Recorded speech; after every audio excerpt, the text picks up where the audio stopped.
Hi, I am Jamie from JamieDelaine-Watson.com, and today I am continuing my How to Shoot a Wedding Day series with the ceremony. So I'm going to chat what gear I use, how I approach ceremonies, where I stand during ceremonies, and I hope you enjoy.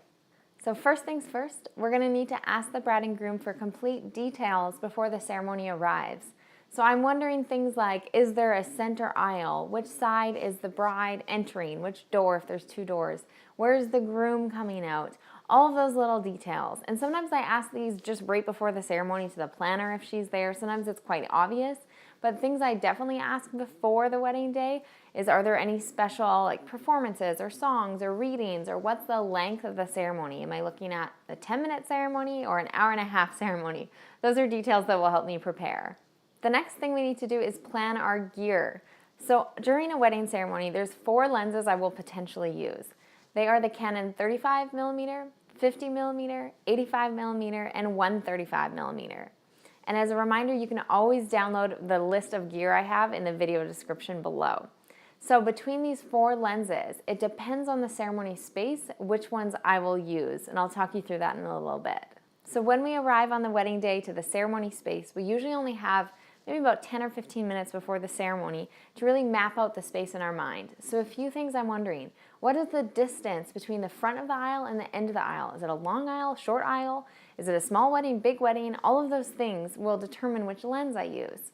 The next thing I'm looking for is, which way do I think they're going to be exiting once they go down the aisle? Which door will they be exiting out of? Because that will determine where I stand. I'm also looking what the aisles look like. Is there a side aisle on the outside so that I can quickly go from one side to the other? Or is it a tight space and a short timeline, just a very short ceremony, where I will need to be crossing as unobtrusively as I can over the front aisle in front of the front row of guests? Those are things that I want to visualize beforehand.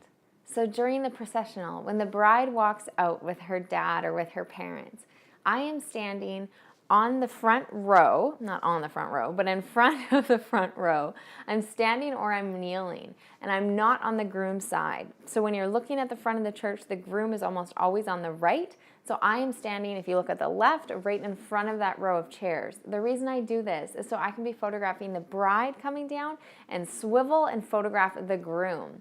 So the groom would be over here, the bride would be over here, and I'm just swiveling back and forth during that whole time. Now, I'm either using the 50mm lens as my go-to. In small or short aisles, I'm going to need to use the 35, because when the bride approaches at the very front and she's passed off to the groom, I don't want to be too tight with my 50 and have nowhere to back up to fit that in the frame. So I'm thinking mainly about, what do I need for that ending part, because I don't shoot with 2 cameras, I shoot with 1, and I change lenses. Everyone has their different style. So I need to make sure that I have space to just use the 50. If not, I'll use the 35. So after the bride has met her groom and they're standing at the front, there's often a prayer right away. I'm staying up at the front and getting as many up-close photos as I can get.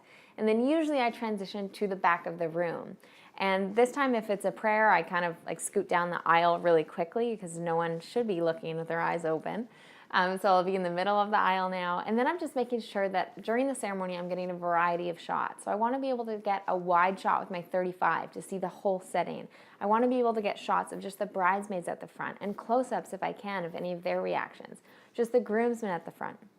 The other thing I'm always looking for is reaction shots of the parents.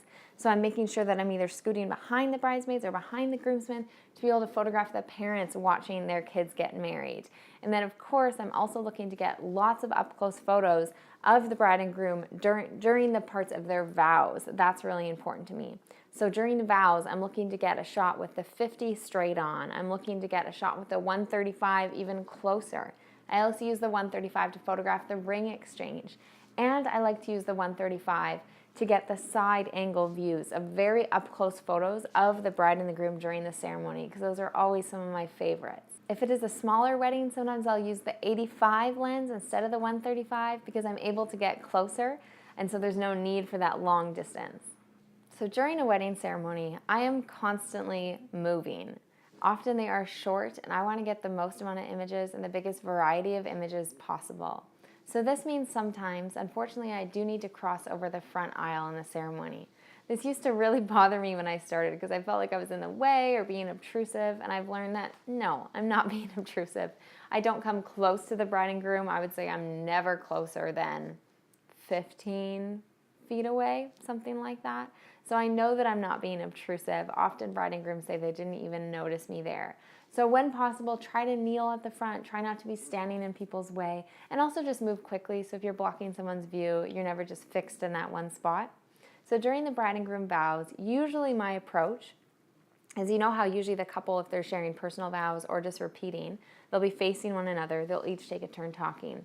Now they also each take a turn talking when they're doing the ring exchange. So if it's personal vows, they tend to be a bit lengthier. I do have time to photograph the person who's talking and then switch to the other side while the first person's still talking to get the second person's reaction and the beginning of them talking, if that makes sense. If they are repeating vows, it doesn't give me a lot of time. So I choose to focus, say, on the bride while she's repeating for the vow section and stay focused on the bride while the groom is repeating. Then when it comes to the ring exchange, they also have to repeat for, I can't even remember the words right now, how silly is that?